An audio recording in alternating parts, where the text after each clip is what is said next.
At this point forward, in my head, it becomes like pictures, not video, single pictures, because as I grab him, you can hear the crowd collectively gasp.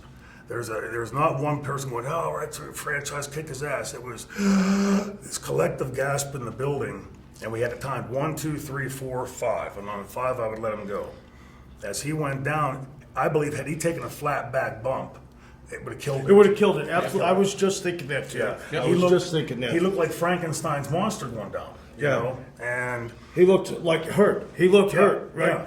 Yeah, I was just thinking that a bump would have killed it. Then as I step back, I was taught to listen to the crowd. So I'm stepping back and I'm trying to gauge the crowd, and I'm seeing this 1,100 faces morphed into one, oh my God, look. And then almost instantly they go from that to fangs out. And the crowd started jumping over the railing on the right. If you remember, Franny had been bumped camera right, stage left, over by the post.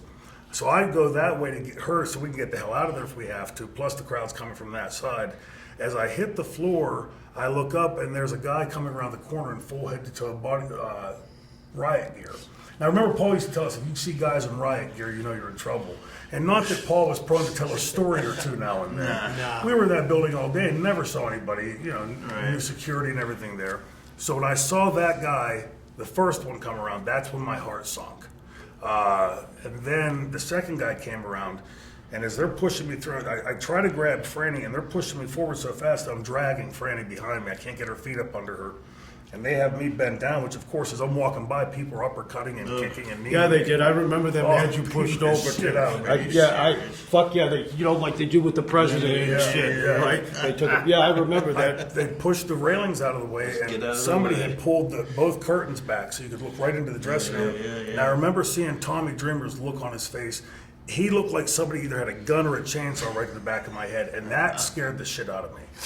And as they pushed this through, I was very well aware of the feeling of the throng of the rush of the crowd behind us. It wasn't like we got to the dressing room and they stopped. There was this push of the audience pushing us through like a wave.